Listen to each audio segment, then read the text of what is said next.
This is my experience in a nursing home in Jilin.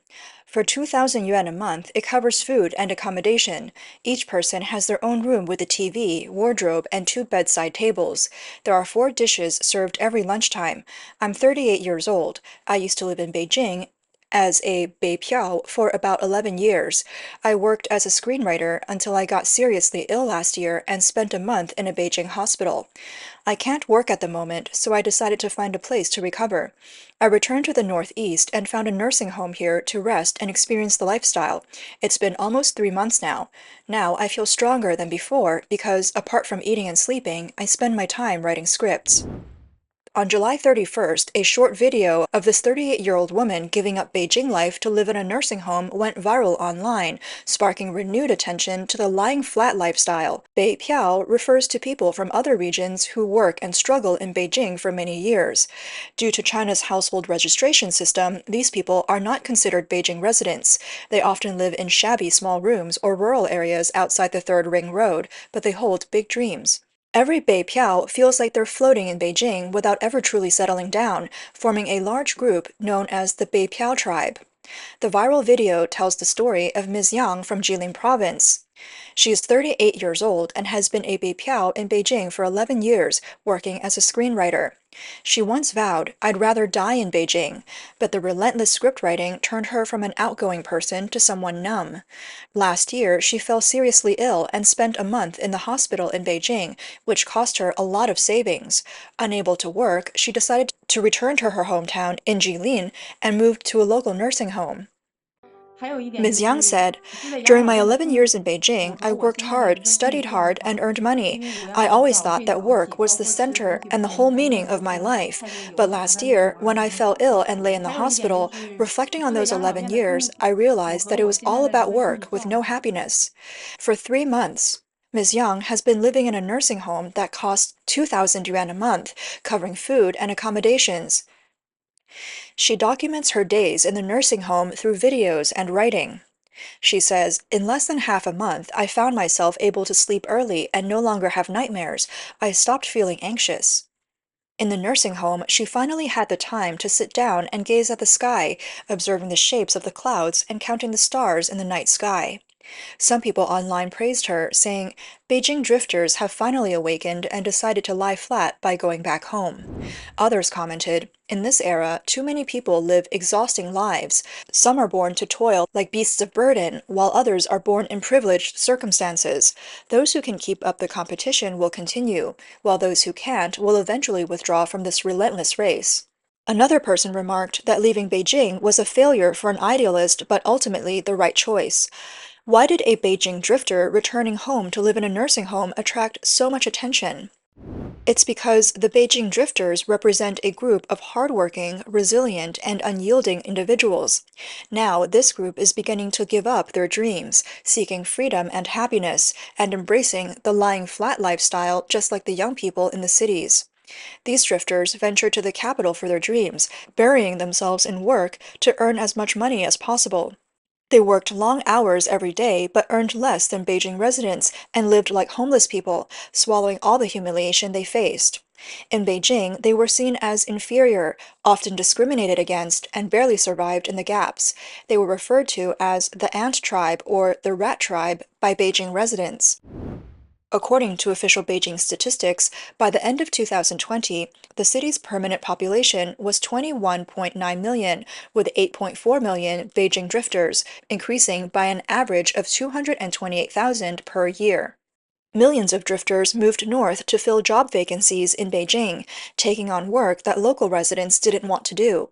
However, the unfair household registration system left their lives filled with helplessness.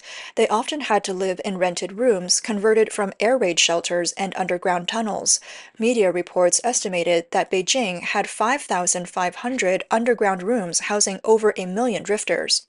What troubled the Beijing drifters most was that, despite working hard in Beijing for years, they couldn't afford to buy a house. Their children couldn't get Beijing residency or attend school in the city, forcing them to leave their kids back in their hometowns with their grandparents. These children became left behind children. China now has a massive population of left-behind children who, during crucial growth periods, lacked proper education and parental guidance. This has led to numerous social issues, with many juvenile crimes committed by left-behind children. Many drifters who struggled in Beijing for over a decade say that applying for a resident card in Beijing is harder than getting a green card in the United States. In recent years, due to economic downturns, the living conditions for Beijing drifters have worsened. A video circulated online, but was quickly taken down by authorities. The video explored the living conditions of the lower class in Beijing. In the video, a 38-year-old man known as Li Bangzhu was featured. 5 years ago, after his business failed, he ended up in Majia Bridge, Beijing. He started working day jobs, bought a second-hand car, and began a dignified yet nomadic lifestyle. Wearing a white down jacket, he didn't look destitute despite not being able to afford rent. He could make tea, light a cigarette, enjoy the scenery, and calmly read books in his car. For the past 2 or 3 years, he's been living in his car. He said renting a place in Beijing is too expensive, so he takes on various temporary jobs to make ends meet. He does whatever work is available, including delivery jobs. Some people live in their cars to save on rent. Others have stayed in abandoned boats for over a year, slept on library tables, under bridges, or on the streets. To save money, some people nap in public restrooms, sleep at train stations, or rest in 24-hour bookstores, although they can only sleep on chairs. Li Bangzhu also advised against taking long-term jobs in Beijing, as they often lead to scams. He finds daily jobs more stable since the risk of being scammed is low, and even if it happens, the loss is limited to a day's wages. Li Bangzhu views his voluntary nomadic life as an experience of life itself. He believes people are waking up, unwilling to endure excessive exploitation, but with fewer better options, they seek freedom in the cheapest way possible. Many online commentators noted that as China's economic downturn worsens, more bankrupt and impoverished individuals will continue to emerge. Despite his nomadic lifestyle, Li Bangzhu maintains his dignity and kindness. A few years ago, Beijing authorities launched a mass eviction of the low-end population. His situation isn't as dire. Within the vast group of migrant workers, a subset of low-income individuals forms an even lower tier known as low-end industry workers. These people, referred to as the low-end population by Cai Qi, a close ally of Communist Party leader Xi Jinping and former Beijing party secretary, are migrant laborers who can only afford low rents. They live in old neighborhoods, run-down rental courtyards, industrial complexes with bad odors, and illegal buildings. Despite their low status, they have made significant contributions to the construction of Beijing.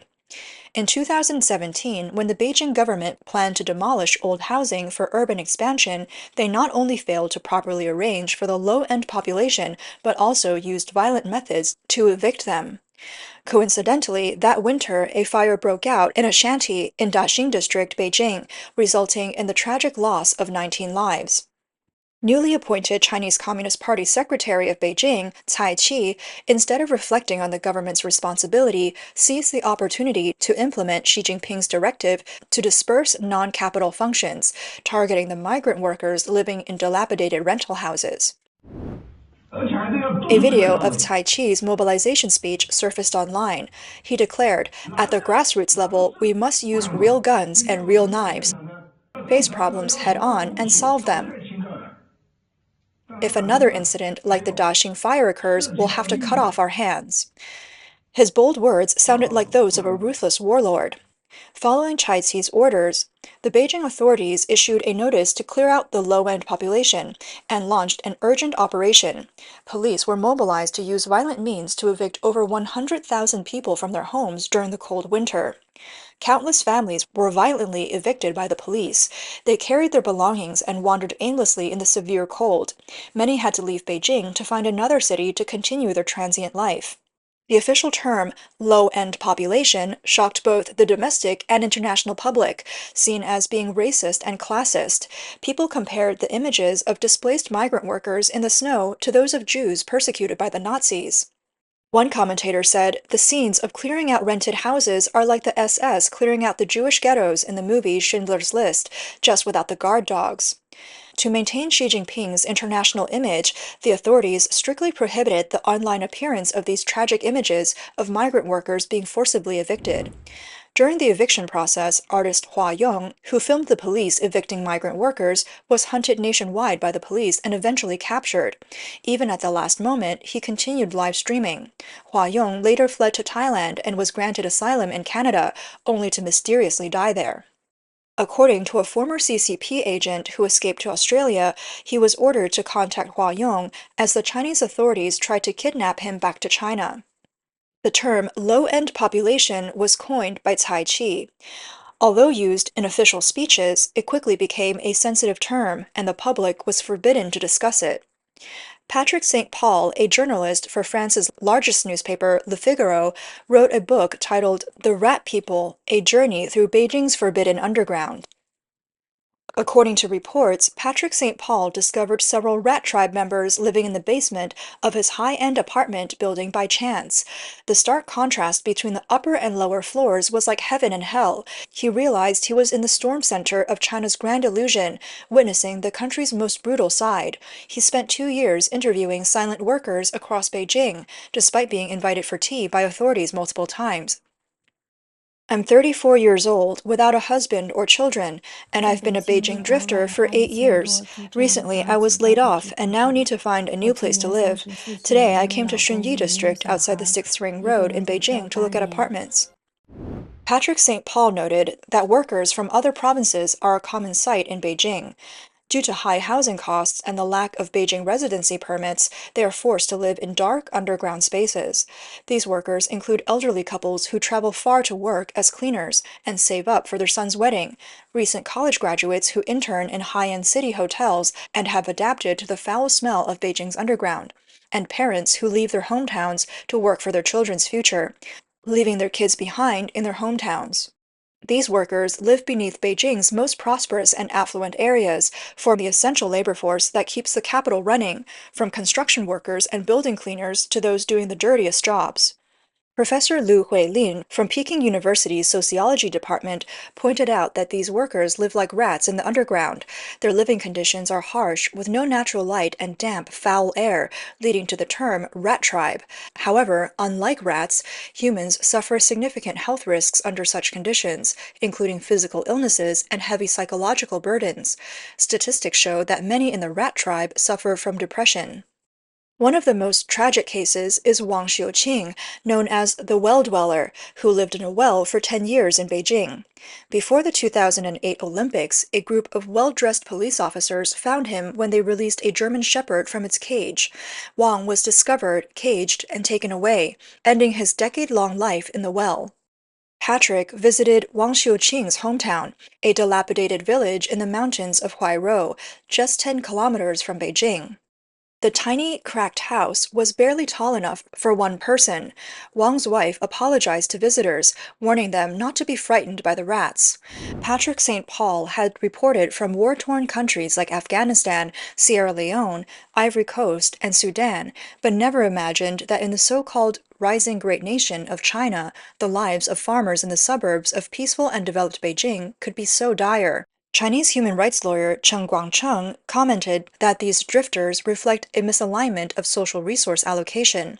He questioned why people would rather drift in Beijing and live in cars than stay in their rural homes.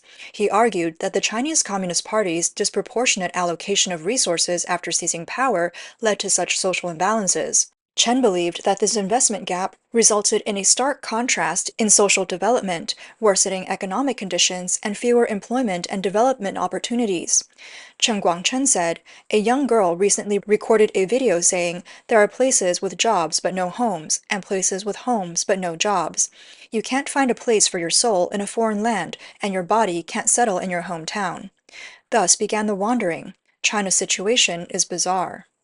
As China's economy declines and central policies keep changing, more young people in Chinese cities are feeling lost and losing the motivation to strive.